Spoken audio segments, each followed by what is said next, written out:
We've got a lot of great Canadian content tonight. Connor McDavid's on a tear. Rob Thompson's 2 wins away from a World Series. And Steve Nash is looking for work. All that and more at Sports QuaranTV.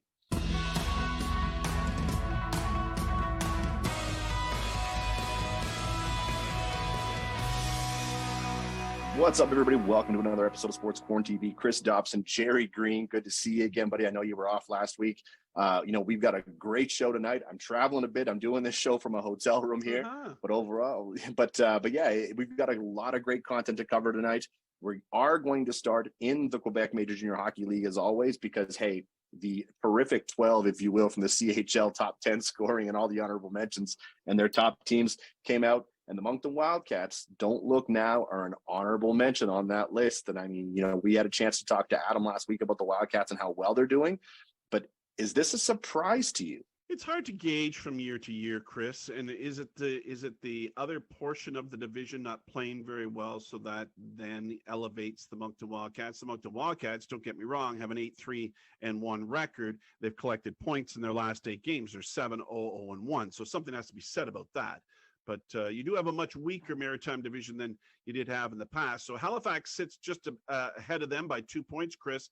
But their goals against and their goals for seem very similar. And I think the Moncton Wildcats are getting production from a couple of young sources. And we've always been waiting for this guy to ignite, Chris, but he's always had some injury problems. I'm talking about Johan Loschin, who currently leads the Moncton Wildcats in scoring with 7 goals and 9 assists for 16 points. The other surprise to me is Etienne Morin, a defenseman. He's just 17, Chris, and he's got 6 goals and 9 assists for 15 points. He's second in scoring. You still do have the Baudouins and the Barbashevs and the Labelles chipping in, but these are the guys that are something to keep your eyes on for the rest of the season if the Moncton Wildcats are going to be successful. Yeah, you talked about Johan Loschin. Specifically, he had that highlight reel goal that made its way around the internet last week. I think I saw it on every sports highlight that you could possibly imagine. So good for him. You talked about Etienne Morin, and the cool thing about that is you're right. Is, second round draft pick of the Moncton Wildcats is showing exactly what they saw in him in the draft. And it kind of makes you wonder how he fell to the second round based off of the talent that was available.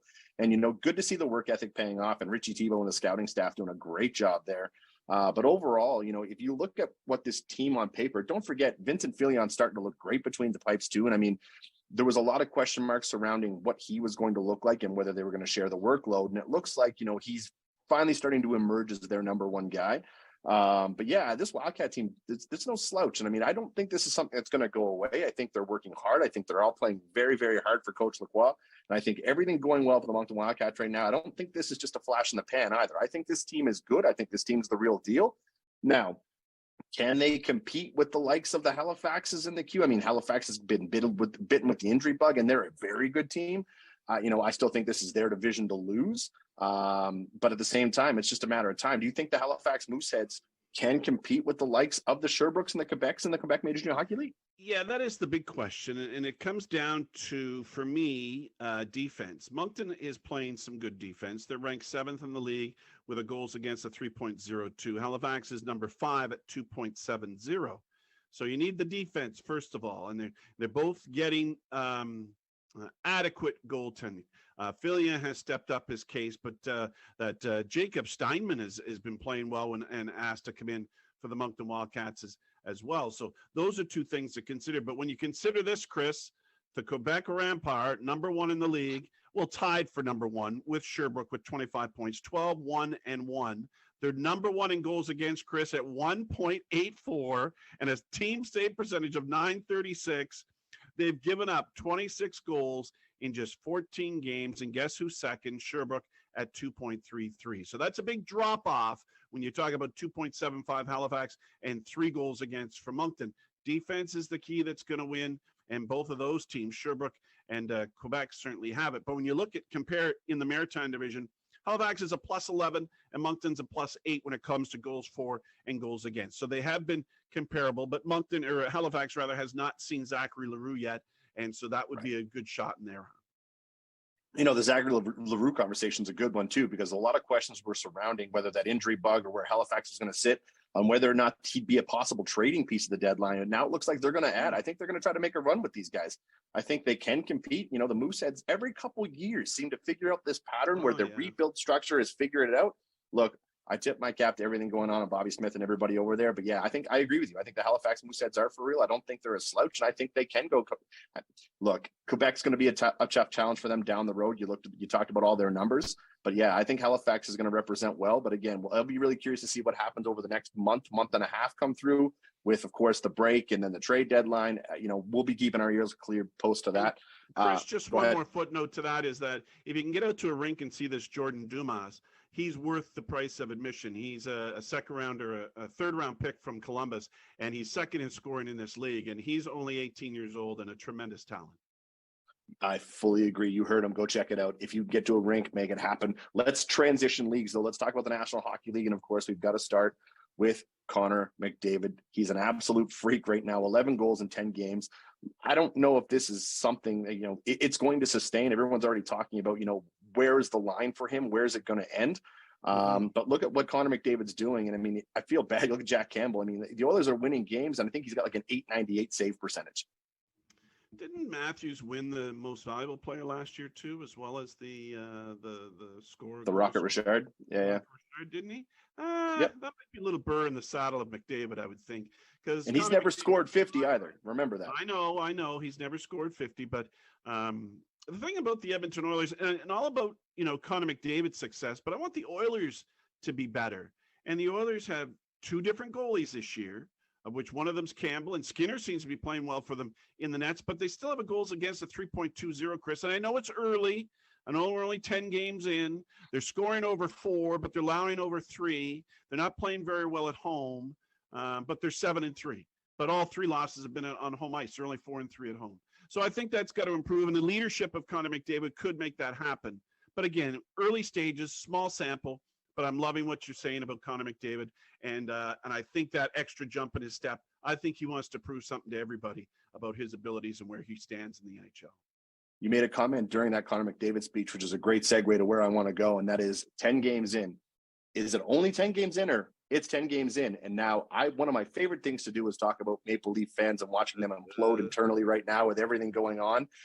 Is it time for Leafs fans to panic? Because something's not right. I have an opinion here, but I want to ask your thoughts first. Okay, they go on a 4-game road trip. They go 0-2-2. They pick up 2 of a possible 8 points. Not something they would expect to get a victory, possibly in Anaheim, or get a victory in San Jose, for instance. There should be some points there for them. What did they get? I think they got single points in those games, or maybe it was LA. I don't know. But here's where the rubber's going to hit the road for them this week, Chris. They've got Philadelphia this week. They've got Boston on Saturday night, both at home. They got to go to Carolina, and then they got Vegas in next week. There you're going to tell what Toronto Maple Leaf team you have here. And again, it's been a case of injuries being a problem in the crease. And here you have Matt Murray still out, and it's always a question mark who's going to get in. And Samsonov has been in there, but his bubble's going to burst. He's always seemed to. The book is he gets off to a good start, and is he able to maintain it concentration wise and physically? So, all great points, and I think the one thing that set me off about this whole thing is if you go back a week or so ago, Sheldon Keefe called his superstars out in the media for not being superstars. Yeah. Then he goes out and retracts that statement because these kids put up a stink. I have an issue with this because right now Sheldon Keefe looks like he's going to be the scapegoat if this thing continues. Yeah. Watching the tantrum that Mitch Marner threw in the Anaheim game when he went down the tunnel, threw a stick, everything was just, he was unhappy. So he got benched. Sheldon Keefe said enough's enough. And I was super pumped to see that. Overtime hits. He taps Mitch on the back and goes, all right, Mitch, let's get in there. So he wasn't setting a precedent here. He folded. They went ahead and lost. Now, that whole thing turns around if Mitch Marner happens to be the guy to score the game winner in overtime, but he's not. So now you've got the team doesn't look like they're cohesive. Sheldon Keefe looks like he's lost the room. But then I saw the interview with Mitch this week that says, no, we love Sheldon, everything he's done. Something's not right in Leafland. I'm sorry. It's beyond a goaltending issue. Justin Hall's been an absolute dumpster fire. And I feel bad for saying it because I'm sitting in a chair commenting on this. Yeah. Something's got to give. I don't think it's time to hit the panic, though. It's not time to panic. I liked him at first, and then people kept talking about it, and I started to watch him closely. I'm talking about Hall.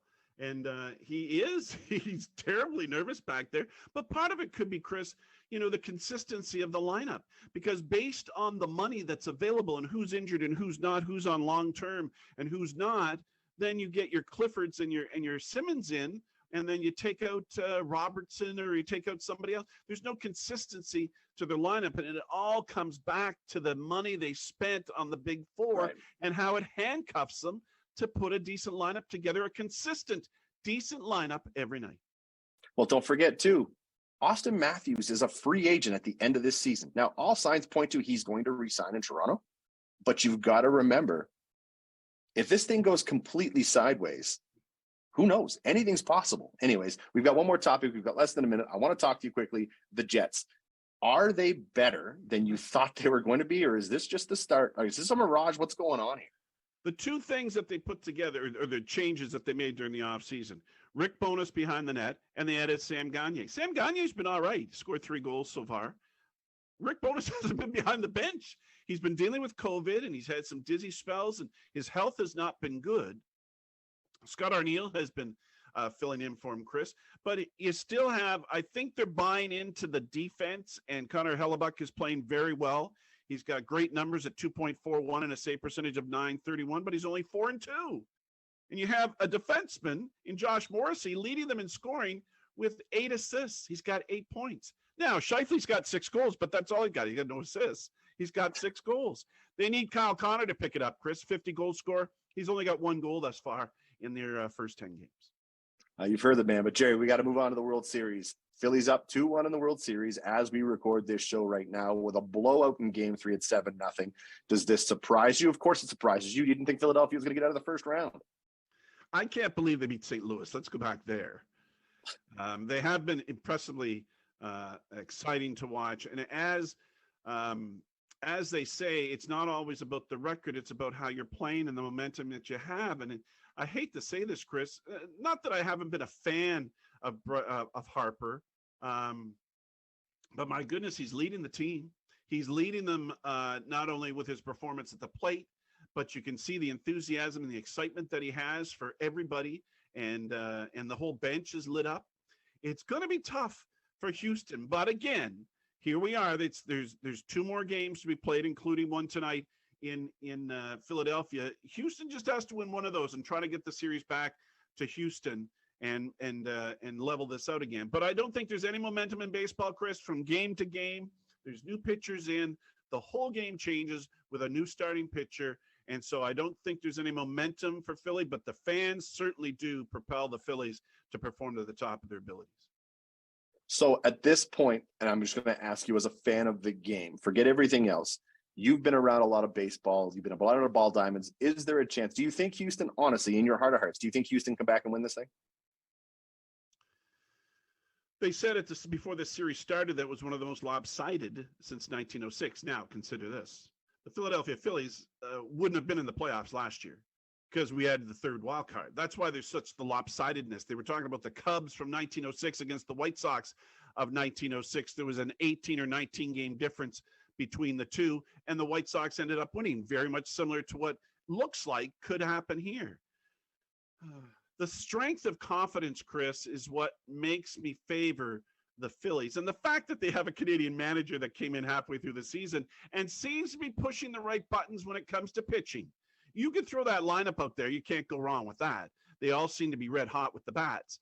But it's where you use your pitching and how. And so far, Rob Thompson's been doing a great job. Canadian manager, and the amount of confidence he has and his players have, the Phillies got a real good chance here, and I wouldn't be surprised. Sticking with the Canadian topic, it's time to move on. We got to talk about big news out of Brooklyn in the NBA. Steve Nash, they have agreed to part ways, no longer the coach of the Brooklyn Nets, although I'm sure at this point he must be dancing his way to the unemployment line at this point, I would have to think. I get annoyed with so-called experts saying that Nash wasn't a good coach anyways, and he won't coach again in the league. He's a 2-time MVP, outstanding player that knows the game very well. I think he could. He got a raw deal. He got handed a raw deal. He got handed a sad team that had these immature attitudes and complications, and COVID didn't help either. Right.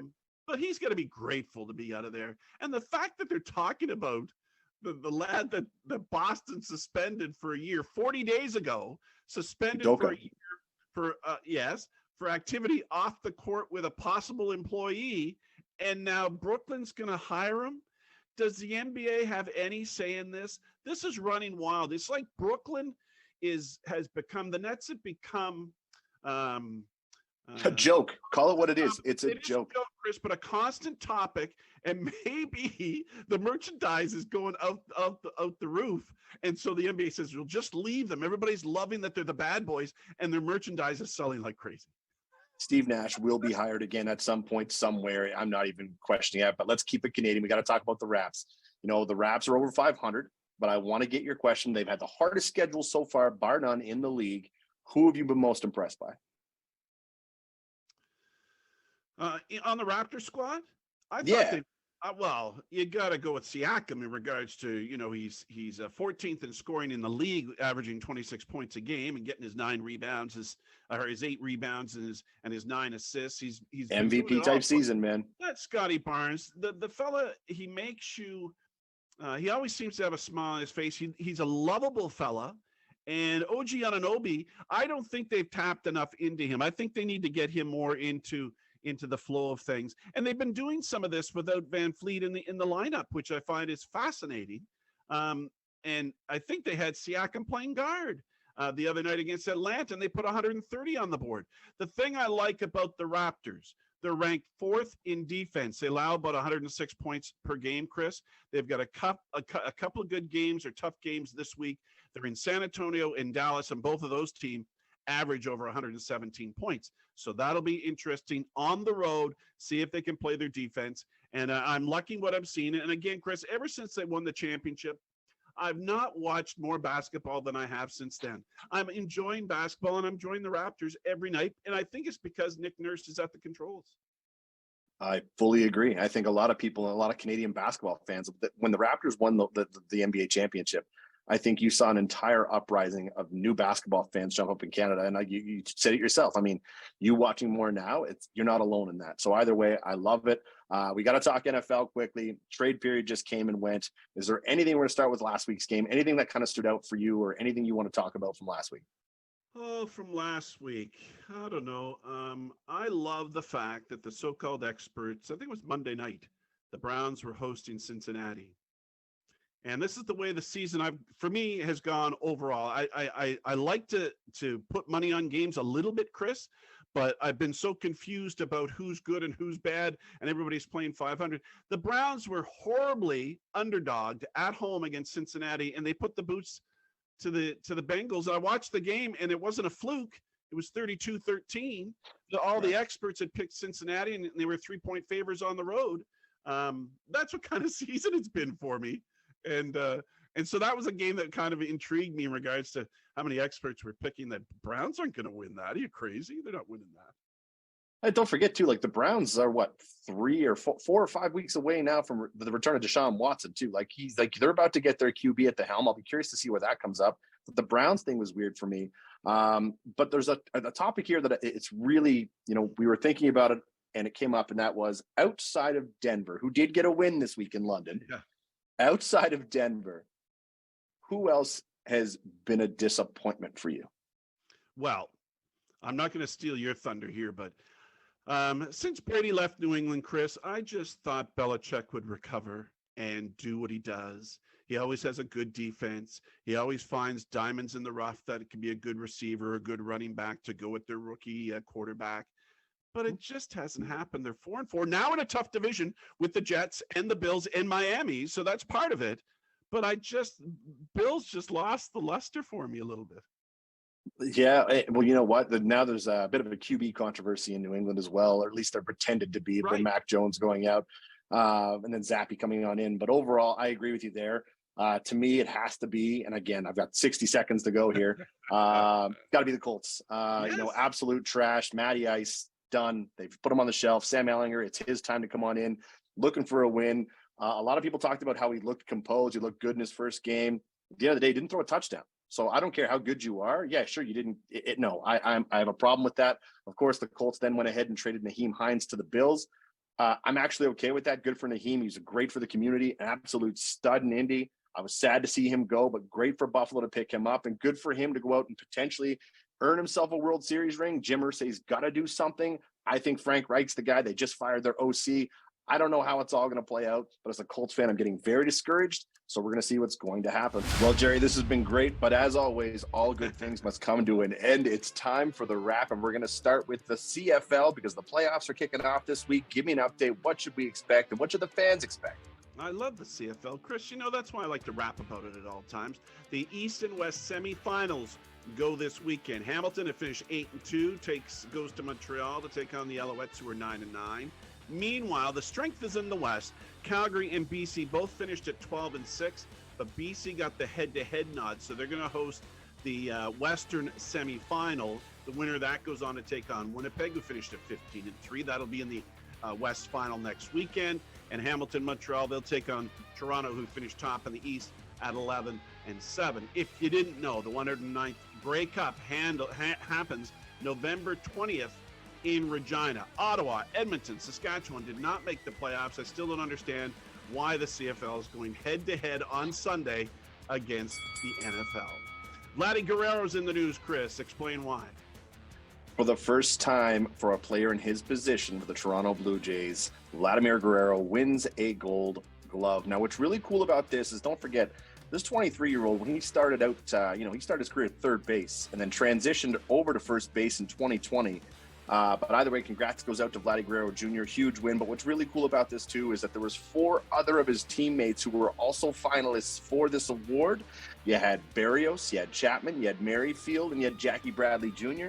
Either way, really exciting. And even though the Toronto Blue Jays came up just a bit short in that Seattle Mariners series, huge accomplishment goes out to him. Way to break history for the Toronto Blue Jays, and I think they're just getting started again. Some moves are going to happen, and the Jays will be back in the news next year. Just stick around and find out. Don't forget to watch that. Give me a check-in on the MHL, Jerry. What's going on there? What's an update? What's happening? Well, the Maritime Hockey League is tight, Chris, both in the South and the North Division. The South consists of the Nova Scotia teams, and the North consists of Summerside and the New Brunswick teams. Summerside sits on top of the North Division at 9-2. Truro sits on top of the Southern Division at 8-3. The hottest team is the Campbellton Tigers, who went 4-0-1 in their last few games. And they also, Chris, you'll recognize this name, picked up Dawson Stairs. Stairs went from Cape Breton, it was in St. John at some point, and then Cape Breton, and ended up in Charlottetown. Charlottetown couldn't use him as an overager. Where does he land? Where his career began in the MHL with the Campbellton Tigers. He's played 7 games thus far for the Tigers, Chris, 7 goals, 4 assists for 11 points. He has 176 games in the queue, of which he accumulated 106 points. He'll be a big impact in the North Division standings. Campbellton hosts Summerside on Friday, and then they go to Miramichi. Summerside does on Saturday. Those are my games of the week. The Ottawa Senators have been entertaining on the ice. Chris, what's going on off the ice?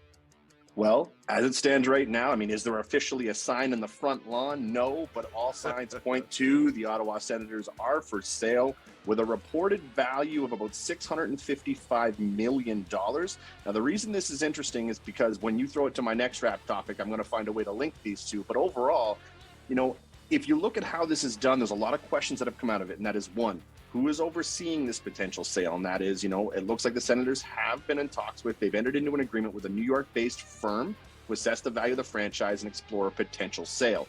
Now, I think it's Gladio, I don't know how to pronounce it, but it's Gladiato Sports Partners. They've overseen engagements in the past, over 100 transactions in major U.S. professional sports leagues. But the question mark that always comes up is, if the team is sold, will the team stay in Ottawa? And as it stands right now, it looks like that's the plan, but you never know with Gary Bettman in the National Hockey League, and you never know. And it's exciting to see exactly what the Senators are doing right now. But overall, it's a big question mark, and to see exactly how this sale is going to go. We're going to keep you updated as we know more, but as of right now, it looks like the values come back at about $655. And I hope that works out for them, because at the end of the day, they've got a fun young team, a lot of moves in the offseason to make this team good. It'd be a shame to see anything bad happen there. So who knows? But either way, we'll keep you updated as we know more. Stick around. We'll find that out. And to close it off on your topic, as always, we got to finish up with the AUS. What's happening there? Some interesting faces in first overall right now. Yeah, Green loves hockey, doesn't he? And it'd be an AUS, MHL, and the Q. But it appears it's tight at the top, and that means the Moncton Aigle Bleu are on top of the AUS men's hockey standings at 6-2. They're followed closely by UNB at 5-2 and St. Mary's at 5-2. The two of them meet. I mean, Moncton and UNB meet this week. So we'll see where the rubber hits the road. Moncton won the first meeting of the season in Moncton. So that's what gives them the edge, that why they sit on top. And they're sitting on top with a new head coach, Derek Cormier.